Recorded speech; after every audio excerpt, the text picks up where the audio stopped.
It's a good morning to you. Welcome to Asake Online. My name is Zenzele Ndebele, and this is the Breakfast Club. These days we are busy with the elections, by-elections, voter education, delimitation. Those are some of the things that we are talking about because as a nation, we are always on voter mode. We are always on campaign mode. But finally, the delimitation report was gazetted, and I know there's still analysis that is still going on. There are a lot of complaints.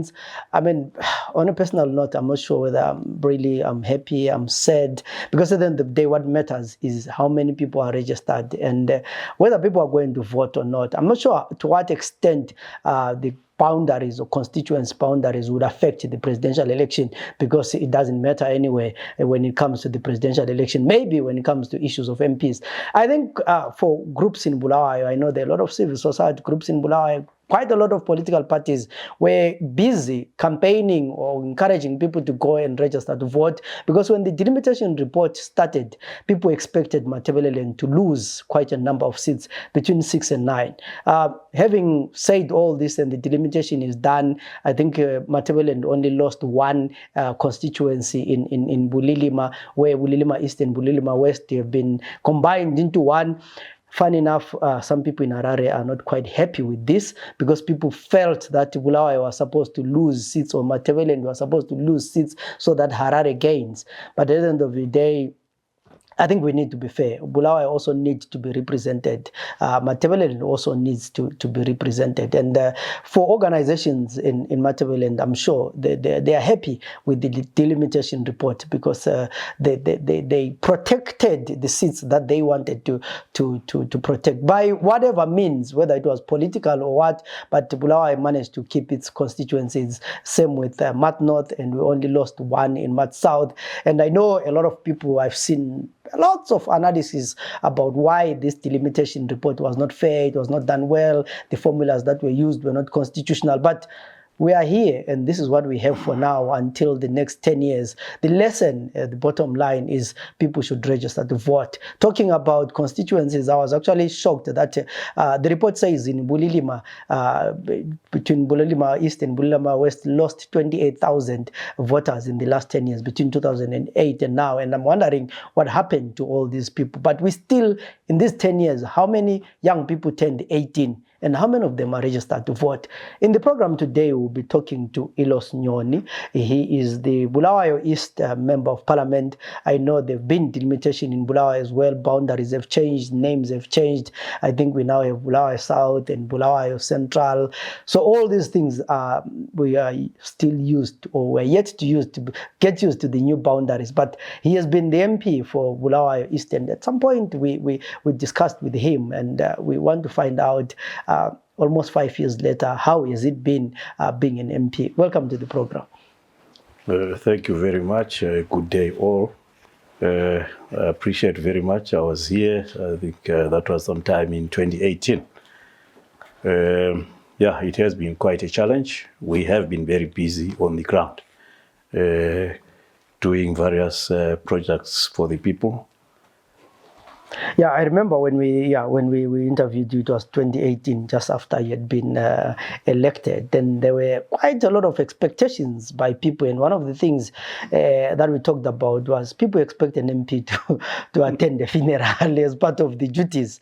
And I'm sure over the last 5 years you have been doing such things.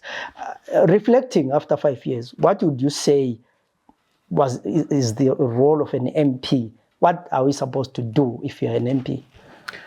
Well, we have been on the ground. The role of an MP, basically, people don't understand out there what the role of an MP is. But we've tried to explain to the people what the role of an MP is. In some instances, they usually confuse our role with that of the councillor. A good example is the potholes that are all over town here, the street lighting. You'll find people calling the MP saying, yeah, we have so many potholes here, we have lights that are not functioning. But this is the role of the local authority, which is represented by the councillor. In brief, the role of the MP is legislation, representative and oversight. What I mean by legislation, this is whereby the MPs do new laws in Parliament. By the way, most of the time the MPs are in Parliament in Harare. That is from Monday up to Thursday. We only come back on the ground to the constituencies over the weekends. So the legislation part of it, yeah, it takes a lot of time. And some of this, it's not only done what you see on TV on Wednesday. There are various committees in Parliament whereby the MPs take part. Each MP is supposed to be in at least 2 committees, of which I'm in the committee for transport and industry and commerce. When we interact with people in various fora at the constituencies, we explain that the process of legislation, people have to be consulted. And this is done by the various committees. What happens is that if the consultation takes place, there has to be an advertisement that such a committee will be conducting some public hearings at such a venue and time. Currently, the Justice Committee is consulting on the state of prisons and the way the Prisons Act has to be aligned to the Constitution. I'm sure today or yesterday they were at Byte Hall in Luveve in Bulawayo. It's of importance that the locals of that area go and make their voices heard so that their views are taken into account when the final legislation is crafted. On the issue of representation, yes, we represent various people on the ground here. It is important that when people have got issues, they bring them up with the MP. In my case, at Bulawayo East, we are aware that we have more than 8 primary schools, but there is only 1 secondary school. I'm talking about government secondary schools. So various people have brought that to my attention that we need more secondary schools in the constituency so that children who come out of these primary schools are absorbed by the new secondary schools. I have taken this up with the relevant Ministry of Education that there is need for more secondary schools in the constituencies. So that's an example of my role as a representative of the people. Let me briefly highlight our oversight role. As regards the oversight role, the MPs are involved in various committees. As I highlighted earlier on, that in transport and industry and commerce, we play an oversight role in that ministry. We play a supervisory role to make sure that the ministry is doing its job properly. So once in a while, we interact with the relevant ministers, the PEMSEC and other staff on issues to do with that particular ministry. Another example is when the budget time comes, the ministry has to present their budget first to that particular committee so that we go through it together and we make adjustments and support the budget requests in Parliament so that we are in one page. Briefly, those are the duties of the MP. You highlighted that initially some people think that MPs have to attend funerals, have to attend weddings and stuff like that. Yes, at community level, we are part of the community. When time permits, we do interact with residents in that level. For example, yesterday I was at a funeral in Kilani, whereby we lost a young person. I was also given the platform to speak to the people and console the family. So we are human, like everybody. Yeah, you in the last 5 years as an MP, I mean, you were in a parliament where ZANU-PF is the two-thirds majority. How easy has it been for the opposition to push a legislation agenda and introduce whether their bills or try and stop certain bills from being passed? Yes, I'm sure everybody who follows what happens in Parliament has seen that we haven't managed to stop anything or to push anything in terms of legislation because of the ZANU-PF two-thirds majority. I will give you the example of the 2% IMTT tax. This is the tax that you pay on all transactions that you do, or when you go and withdraw your money at the bank, or when you do your POS payments, your Eco Cash, that 2%. So that is a very unpopular tax. We tried to stop it as a party, but we lost because of the few numbers. We even had to go to the extent of a secret ballot. I'm sure you're also aware that in Parliament, political parties whip their members to vote in line with what the party wants. Some members of ZANU-PF didn't like that particular 2%. They still don't like it, but they were forced to vote for that 2%. So because of our numbers, we lost out. We also had the case of the constitutional amendment number 2, which was pushed through Parliament. We also lost that one. We have had other cases where, because of our fewer numbers, we have lost out. So it is very clear that when the ruling party has the two-thirds majority, it's very difficult for the minority parties to have their way. So yeah, you talk of the whipping system that actually forces or tell the MPs that this is your way. But do you think this whipping system can be maybe somehow diluted by the secret ballot? Can MPs vote secretly, and does it work? The secret ballot usually is arrived at when the consensus thing has failed. So it's in very rare cases where the secret ballot is used. It's usually on the consensus, whereby the speaker will ask you those who say yes, yes, and those who say no, and those who will shout loudest are the ones that will carry the day.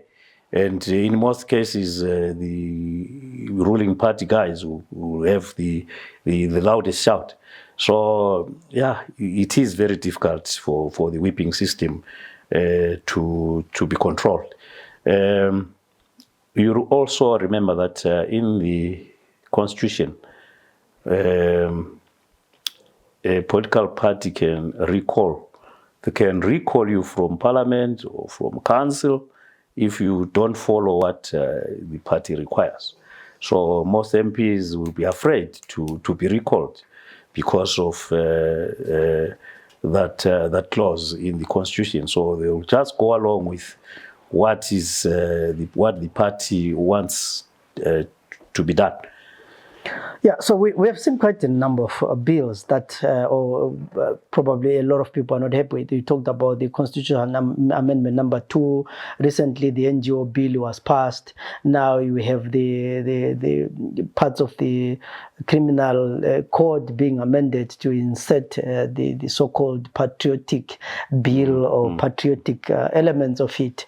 And all these are happening while the parliament is going on, and maybe we might see more. I was talking to miners who are not happy with the current amendment law to mining. So as opposition MPs, do you think there's a way that you actually lobby to stop this, or it's a done deal? Yeah,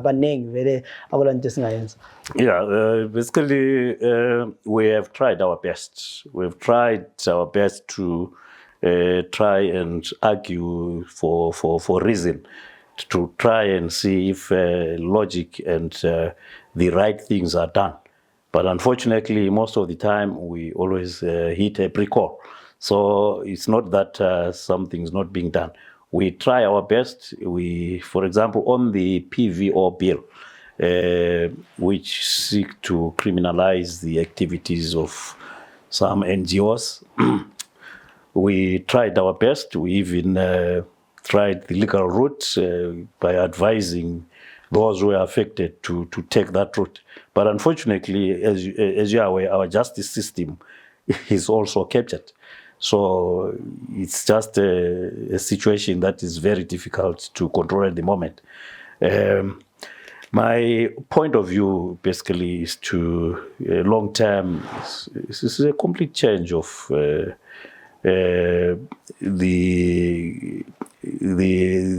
top leadership of this country that can have some effect, because they will always push for what they want. Yeah, so the only way to stop this is to have a change of government, which what elections seek to do, that every year, 5 years, people vote for a new government. And if the same government is retained, then we're back at square one. Which brings me to the issue of voter registration. There's been talk about, no, people should vote, but if you look at Bulawayo, where we are, we have quite a lot of people, young people, and so on, who are almost maybe over 100,000 to 200,000 people who are not registered to vote. What do you think is the issue?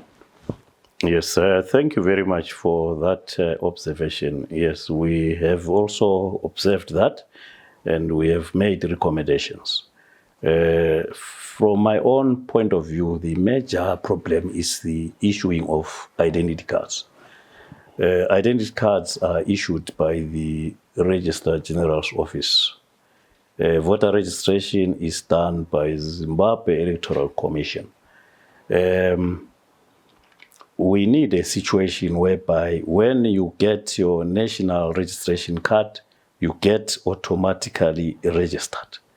So we have pushed, or we are pushing, that the registration of voters goes back to the Registrar General's office, so that when these people get IDs, they get automatically registered.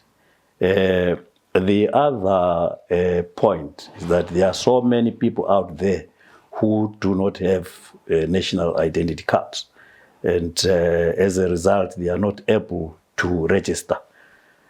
We are also pushing for the relaxing of the requirements for one to get the national identity card, so that people get registered. We hope the promise that has been made that there will be another mobile program to issue IDs, to issue birth certificates, to issue death certificates, the requirements will be relaxed.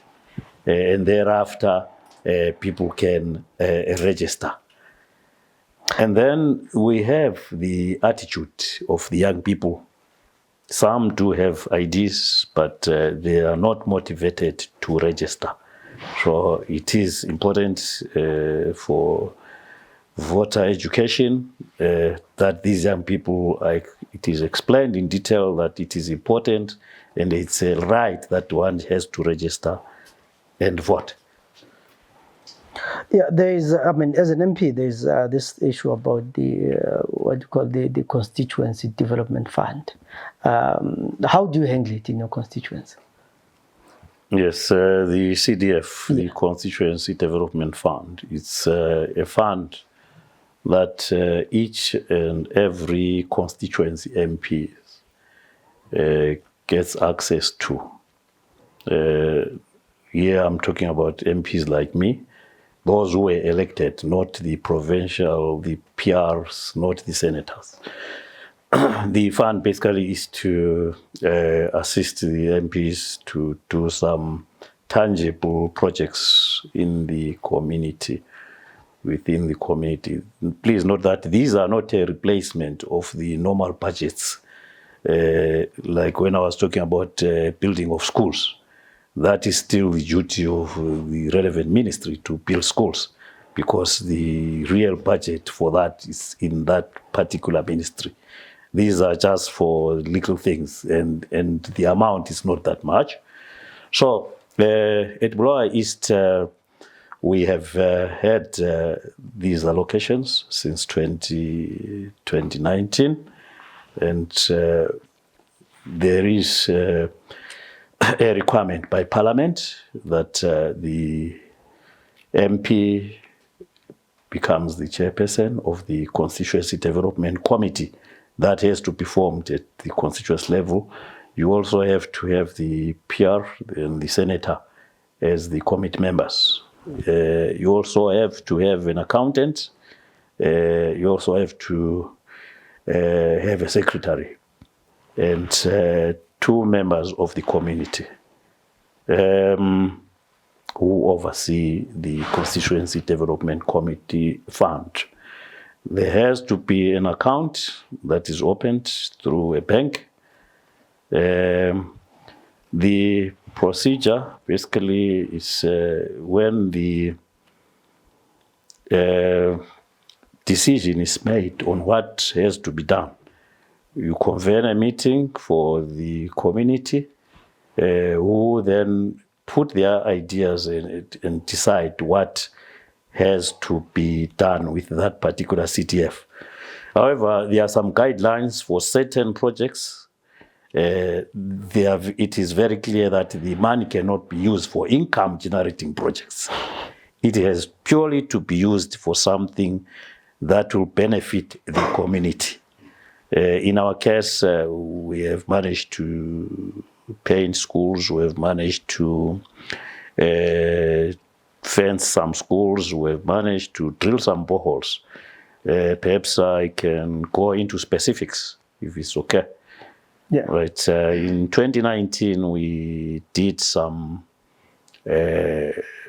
consultations, and we advised that the schools needed some school furniture, chairs and desks. And we did donate some furniture for 8 primary schools in the whole constituency. Each school was given 13 desks and 23 chairs. And then the following year, we convened the committee again, and it was decided that Woodville Primary School didn't have a fence, so animals were just going through, people were just going through the school. It was decided that we fence Woodville Primary School, and we fenced the school and fitted 4 gates. We also donated some textbooks at the school.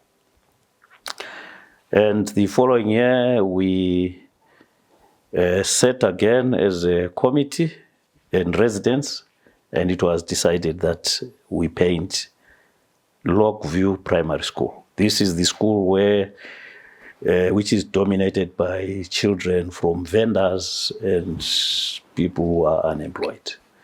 So the rate at which the school receives the SDC funds is very low. So we painted the school. We painted outside, we didn't complete. Then the following CDF, it was decided that we complete the painting of the school, which we completed. So as we speak right now, well, the outside appearance is very nice.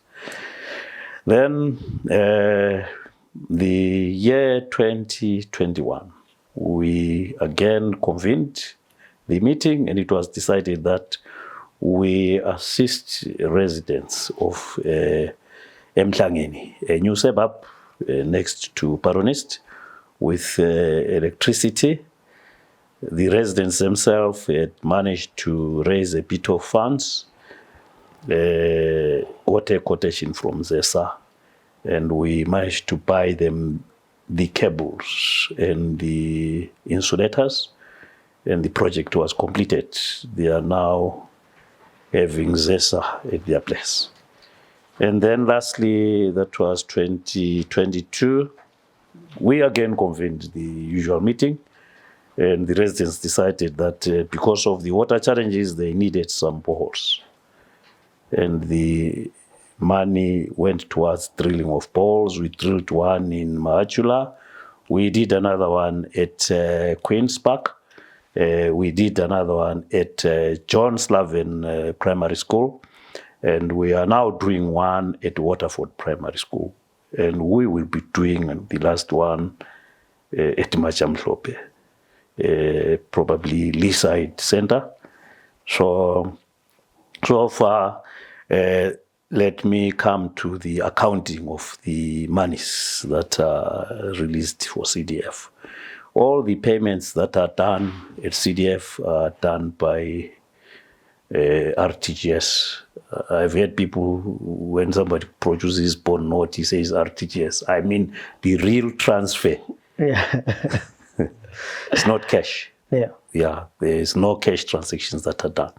And the transfers are approved by the committee.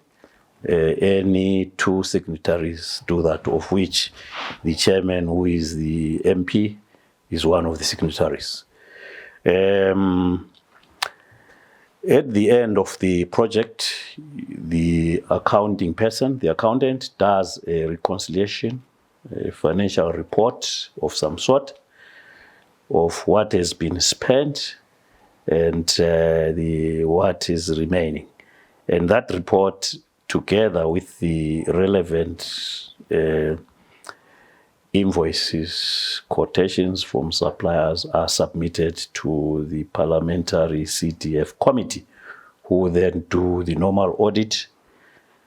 If all is in order, the MP can access the next CDF. If not in order, the MP does not access the next CDF. So members of the community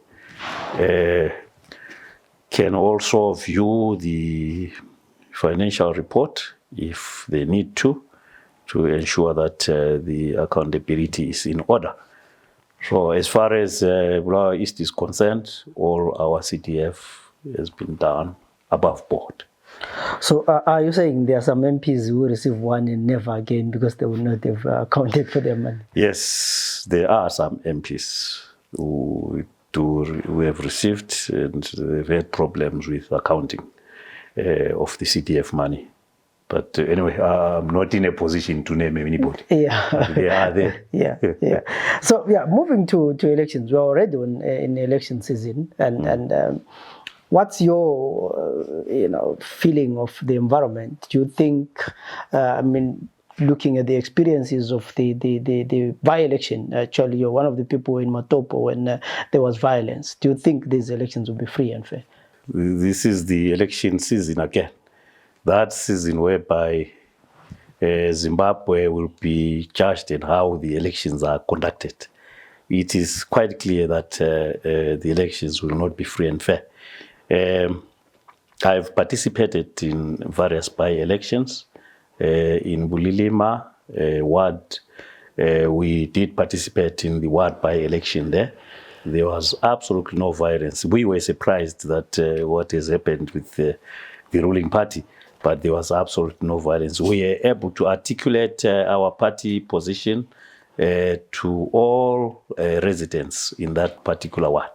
We were able to do our programs without any hindrance, and we won the ward convincingly. That was not the only ward. We won the other one again in Bulilima. I think that was Bulilima East because there was no violence. But when it came to Matopo by-election, yes, the violence was unleashed. And we were not able to continue with our free campaigning. This seriously affected the citizens on the ground, such that most of them were afraid to go and cast their votes. Quite a few people did put their votes, but those were just a few. So the issue of violence is raising its ugly head again, and I don't see this thing subsiding, because the ruling party has seen that it is working for them. And the other unfortunate thing, we've made so many policy reports and nothing is being done to the perpetrators. Most of them are known. and the names and addresses, physical, were given to the police, and nothing has been done up to date. And it appears this is going to continue happening. Recently, we had a by-election in Binga, and people were even running away from their homes to hide in the bush at night, being afraid of being assaulted by the ruling party thugs. So in rural areas, it is going to be very difficult. However, in the cities, it's a different scenario altogether. At least the majority of the people are here, and the press, most of it is in the cities, so it is easy to expose this violence in cities and towns. Yeah, my last question to you is, you have had in the past 5 years as an MP, and you are going to elections. Will you be contesting for another 5 years? Yes, it's quite an interesting question. That I've only served one term, and there are so many programs that are still in the pipeline. Yeah, if the people want me to continue and finish these programs that we are putting in place, well, I can't say no. Well, it's up to the people on the ground to say continue. I'm not in this thing as a form of income. After all, I mean, the salaries of MPs, if I were to show you my payslip, I'm sure you can see that I'm not in this thing for a salary or anything else. I'm here to serve the community and the citizens at large. So, yeah, I'm prepared to continue serving.